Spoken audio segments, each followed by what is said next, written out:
Godmorgen. Jeg har lige været til spinning og har været i bad, og nu er jeg kommet hjem igen. Jeg har været forbi lavkagehuset for en islatte, og det var simpelthen i anledning af, at jeg tænkte, at jeg skulle starte en ny video her, hvor at vi skal starte et nyt projekt. Jeg er i gang med at skulle starte op på min første teststrik. Jeg er blevet så heldig, at jeg har fået lov til at være teststrikker for Another Round Knit, som også viser sig at være min kusine. Eller, det vidste jeg godt, men hun er min kusine. Og er utrolig dygtig. Og er lige startet op og skyder opskrifter ud til højre og venstre. Og det vil jeg jo gerne støtte op i. Så jeg skal starte ud med at teststrikke hendes vest. Jeg tror ikke, den har fået et fast navn endnu. Men jeg har været i gang med en strikkeprøve, og skal i gang i dag. Og jeg glæder mig rigtig meget til at komme i gang. Den er så flot. Altså det er den bare. Og tænkte, at jeg vil tage dig med. Jeg har på fornemmelsen, den tager lidt lang tid, den her opskrift, det her projekt, der kom igennem, fordi det er på meget små pinde. Det er på en pinde 3. Indtil videre, og min strikfasthed, den ser ud til inden vask at passe rigtig godt. Så det skal jeg bare lige have i tankerne, og så skal jeg lige høre hende om det er i orden. Jeg har selv noget lækkert at drikke med, og jeg håber, du har fundet noget lækkert at drikke, og eventuelt noget lækkert garn imellem hænderne, du kan sidde og strikke på her, imens du kigger med. Så, men velkommen til. Jeg vil gå i gang.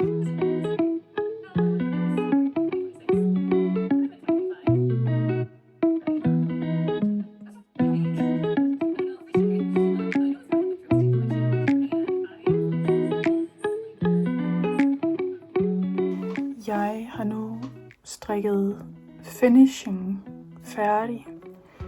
Det er meget fin detalje. Man starter ud med, så at halskanten ikke folder, nu når det er retstrik, selve kraven er. Den tog mig 1 time og 5 minutter. Så, men det er virkelig blevet flot. Det er så detaljeorienteret, at det bliver mega godt, det er jeg sikker på. Men den her ene række, den tog mig over 1 time. Nu skal jeg til at strikke frem og tilbage. Almindeligvis. Og så kommer det til at gå lidt hurtigere, tænker jeg. Men en række på 1 time, fordi at man lige skulle lave en finishing, således at det bliver mega flot. Så gør man jo det. Men for søren da. Det var godt, jeg fik iskaffe. Jeg er nu nået den længde, jeg skal have til kraven på halsen. Og jeg skal til at gøre klar til kroppen. Jeg tror, der er nogle masker, der skal lukkes af. Så vi får den her asymmetriske hals, tror jeg den hedder, så man kan lukke den. En sådan en lukkefunktion med knapper. Men det er status indtil videre. Og det har taget virkelig lang tid. Det har taget hele dagen. Klokken den er sen eftermiddag. Jeg har også lavet andre ting, men jeg tror, det bliver virkelig godt. Så vi er lige ude i haven og få høstet mine kartofler i højbedene. Da vi var afsted en lille uges tid, så døde kartoffelplanterne egentlig. Jeg har ikke haft det så godt siden. Men jeg tænkte egentlig bare, at jeg skulle have den fjernet. Men de der blev rigtig flotte. Ud fra hvad jeg ser her, så tror jeg faktisk, det bliver rigtig godt. Men derfor så jeg vil lige være opmærksom på, om de har tegn på sygdomme eller skader, men det er på ingen måde noget, jeg kan se her. Hold op, hvor de blevet flotte. Det var der over al forventning. Så indtil videre, så har det været nogle lidt små, nye kartofler, og nogle er lidt større. Så det er lige planen her for morgenen. Jeg har fået en kop kaffe, og snakket med en veninde, og ja, vi hygger herude i haven, ikke, Hugo? Ja, det gør vi. Man skal lige lære ikke at grave, når jeg også graver. Men det skal nok gå. Så nu må vi se, hvor meget høsten bliver i år. Jeg kan se, der er en her også. Så, men det er kun lige i overfladen. Jeg skal ned og have gravet op her. Og se, om jeg kan finde nogen. Der var en der.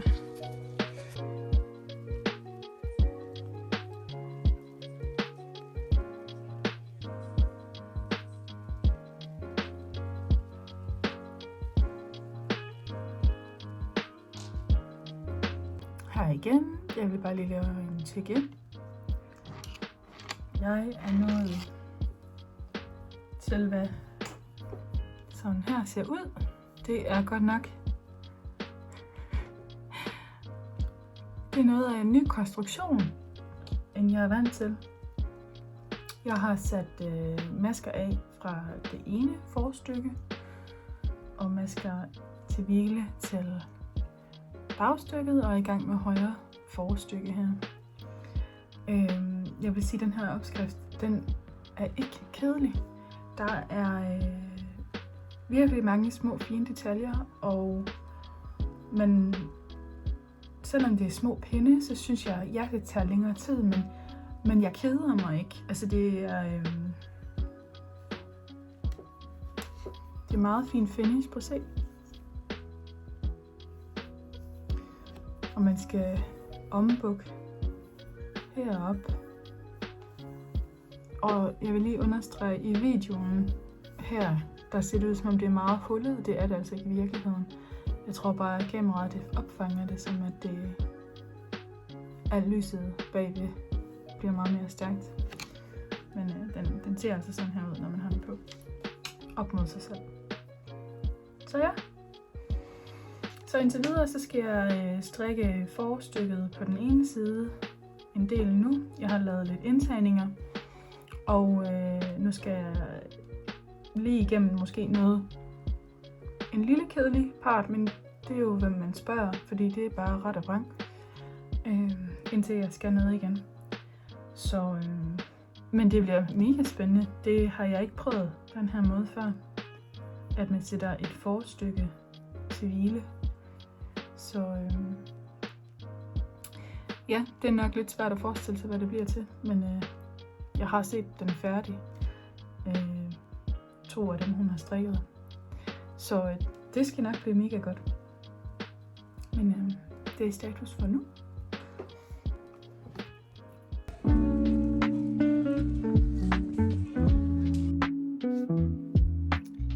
Det er fredag aften, og jeg er godt i gang med at strikke.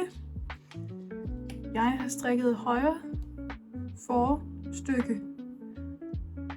Det her, det er rygstykket, der er sat til hvile, og er i gang med venstre forstykke. Og så må vi se, hvor langt jeg når her i weekenden. Det er det ser meget specielt ud lige nu, men det er status, og det skal nok blive mega godt. Når ryggen også lige kommer med, så giver det nok, så kan man bedre lige få forståelsen for konstruktionen her, men det er status indtil videre, og jeg er stadig ved første nøgle, og der er så meget her tilbage. Så let's go!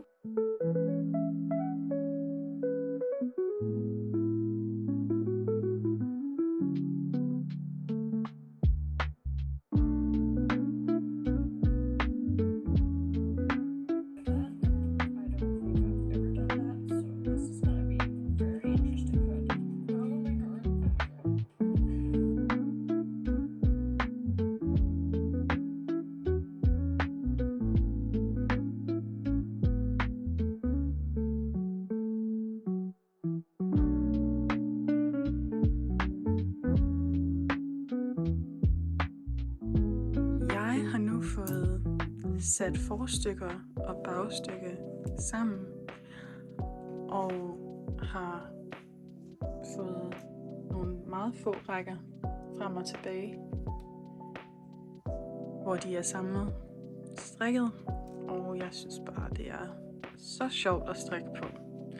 selvom det er små pinde, så er det, der er altid lige noget nyt efter max 23, 24, 25 pinde. Og ellers så er det jo bare, så skal der lige ske noget nyt, og så skal der lige ske lidt nyt. Og jeg ved godt, det er ret, altså, det er bare ret strik. Men det er jo, der er så mange små fine detaljer, og så er det bare sjovt at se, hvordan det får udformet sig. Men ja, nu må vi se. Nu skal jeg jo så strikke en masse frem og tilbage, men der skal alligevel ske noget her om ikke så længe, hvor man begynder at tænke på taljen. Og jeg synes bare, at jeg glæder mig så meget til at se, hvordan det her det udfolder sig. Men nu begynder man sådan lidt mere at kunne se, hvad det er, man laver. Det var lidt svært at vise her de sidste par gange, fordi det bare var sådan nogle flapper. Men ja, det er status indtil videre. Så nu må vi se, hvor langt jeg når i dag. Det er morgen her i dag, og jeg får mig lidt af min iskaffe. Jeg har drukket lidt, en del, og ja, det er bare at strikke videre. Så lad os komme i gang.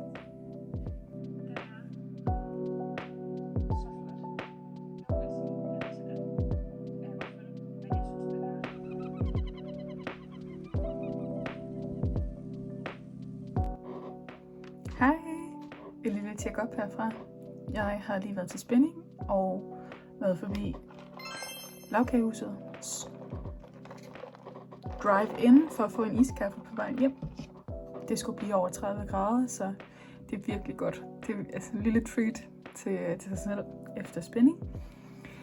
Og så vil jeg bare lige vise, hvor langt jeg er nået. Jeg har fået lavet indtagninger til taljen her. Det her, det er ærmegabet. Og så er der indtagninger under, som jeg nu er blevet færdig med. Og derfor så skal der nu laves udtagninger igen. Og vi må se, hvor længe det tager. Men det er i hvert fald status.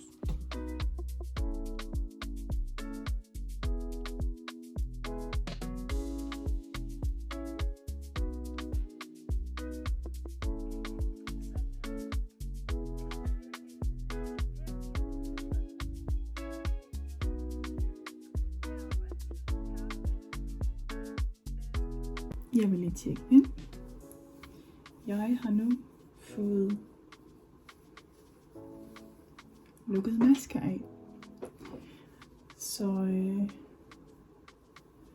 status er den, at kroppen er færdig.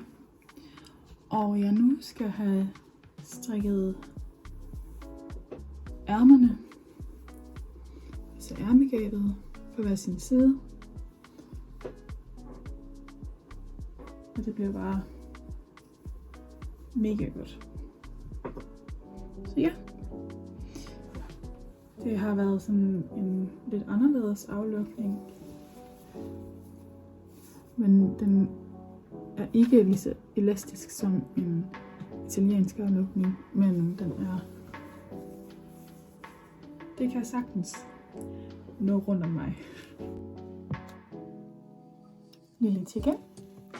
Jeg har fået begyndt en dobbelt strik i ærmegabet. Der har været lidt udfordringer for mig i forhold til det med dobbeltstrik og vendepinden, fordi det har jeg ikke prøvet før. Og det er sådan, det er ikke engang særlig mange pinde, men det tog mig lidt længere tid, end jeg regnede med. Men nu er jeg videre, og nu er det bare dobbeltstrik, og det er så skønt. Jeg har fået samlet op masker, som der står, jeg skal. De stemte, så det var skønt. Og nu er det bare at hygge og få strikket med dobbeltstrik. Og det tager jo monster lang tid. Det er i modlys her, så jeg ved ikke. Det ser altid lidt hullet ud, hver gang man filmer i modlys med mørk garn. Men der er nok at gå i gang med. Og så skal jeg strikke hele vejen rundt. Og så skal jeg finde ud af, hvordan og hvorledes med de sidste her. Hvordan man sætter det sammen. Så, men det er status for nu.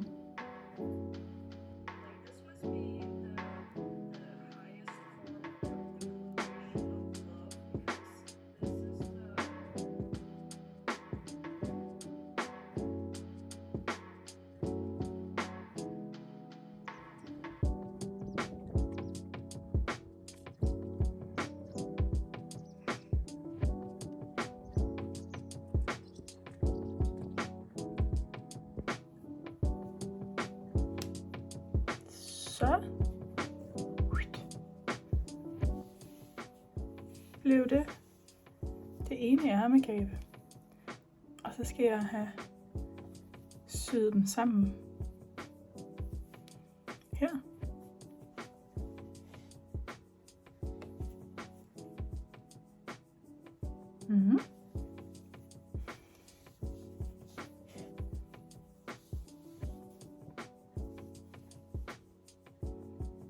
Det blev da så fint.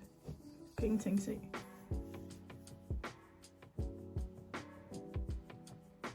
Og det er bare at gøre det samme på den anden side også.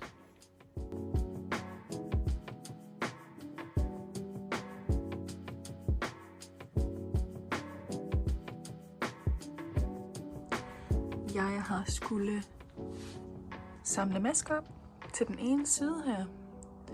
Og så skal jeg lave et lille regnestykke, som er så fint beskrevet i opskriften. Hvordan man ud fra de antal masker, man skal samle op, og antal knapper, man ønsker, det ser godt ud. Så skal man finde ud af, hvornår man skal lave knappehullerne. Så derfor skulle jeg lige lægge det ud sådan her, for at se, hvad det giver mening. Nu kommer Hugo, han er nysgerrig. Du skal ikke spise knapperne.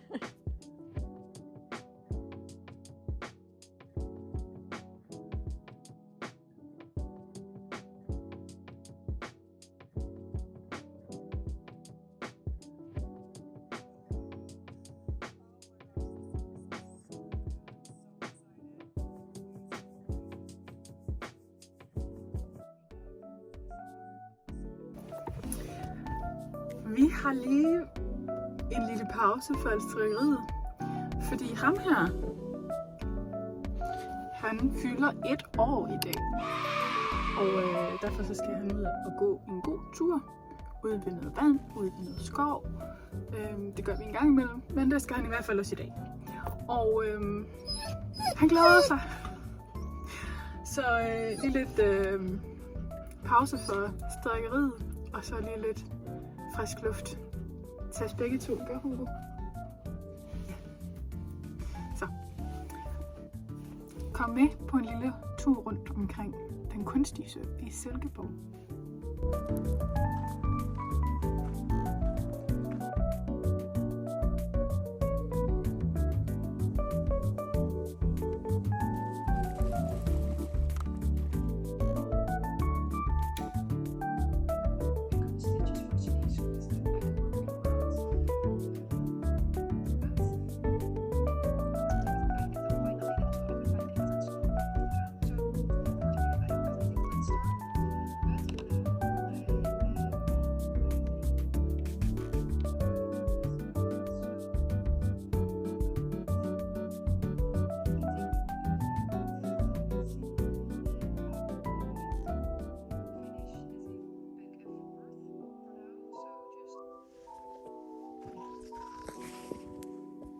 Så, jeg skal ikke tage af mit beskidte gulv.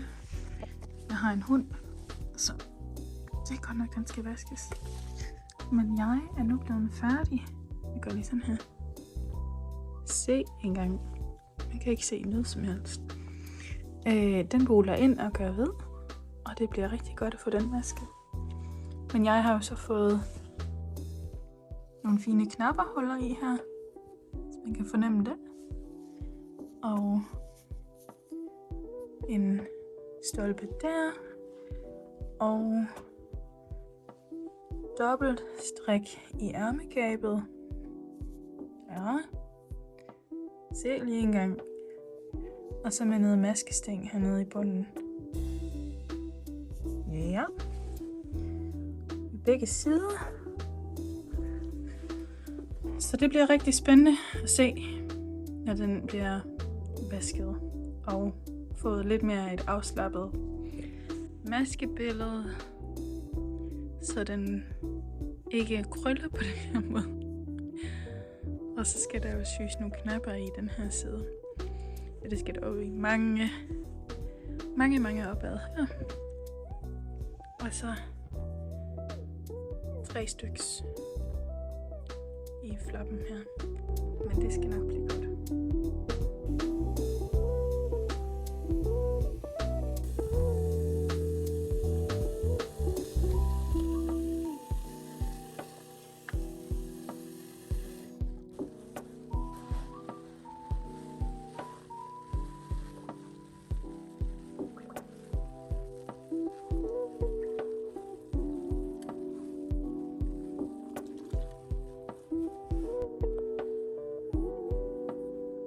Det var så alle enderne, der skulle syes i og klippes af. Sådan nogle små stutter.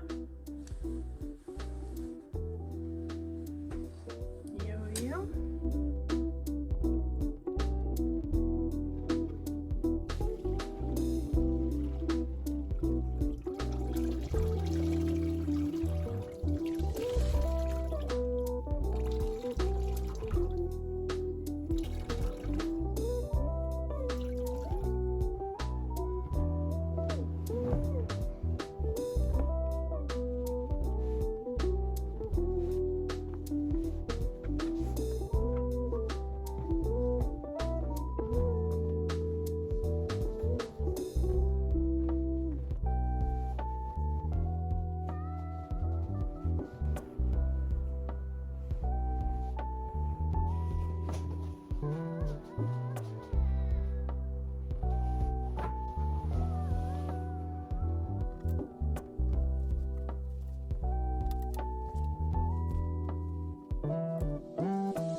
Hej, det er nu dagen efter, og hvis ikke dagen efter igen. Og jeg tænker, at vesten er tør, så nu skal jeg bare til at få strikket syet en masse knapper i. Og som du nok kan se, så ligger den stadig så fint. Så det er bare med at komme i gang.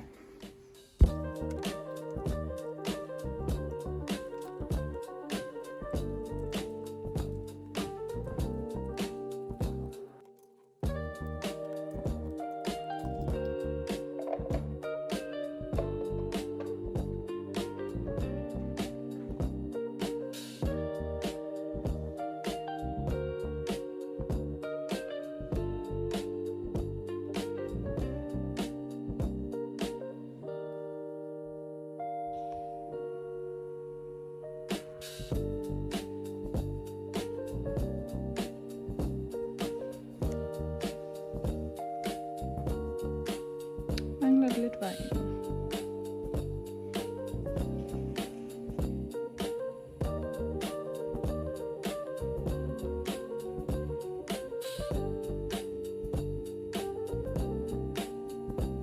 Jeg har nu fået den på, og jeg er så glad. Den er virkelig dejlig at have på, og den sidder rigtig behageligt. Jeg har fået syet knapper helt herop, og hele vejen ned. Det tog hele dagen i går, af hvad jeg havde af fritid, så det var, det tager lidt tid. Men det var jo helt forventeligt, og jeg er virkelig tilfreds med resultatet. Det her, det er et projekt, man skal prøve, synes jeg, hvis at man er okay med at strikke på små pinde. Og der er mange små detaljer, der gør, at det er finpudset og i orden. Jeg synes, det er så godt. Så også en god mulighed at strikke her til efteråret, fordi den egentlig er strikket i merino, og derfor så bliver den lidt varmere at have på, end hvis man for eksempel skal have den på her til 30 grader. Og der vil jeg personligt synes, den vil være for varm. Jeg vil sætte nogle clips ind, hvor jeg har den på, hvor du kan bedre se den. Og så vil jeg bare sige tusind tak, for du vil sætte helt med til nu. Skriv endelig, hvis at, du har været ude for teststrik, og hvad du synes om det. Og hvad du kan anbefale ud fra det, og måske nogle gode råd til folk, der ønsker at teststrikke noget mere. Personligt så kunne jeg godt tænke mig det mere selv. Jeg synes, det har været en sjov proces.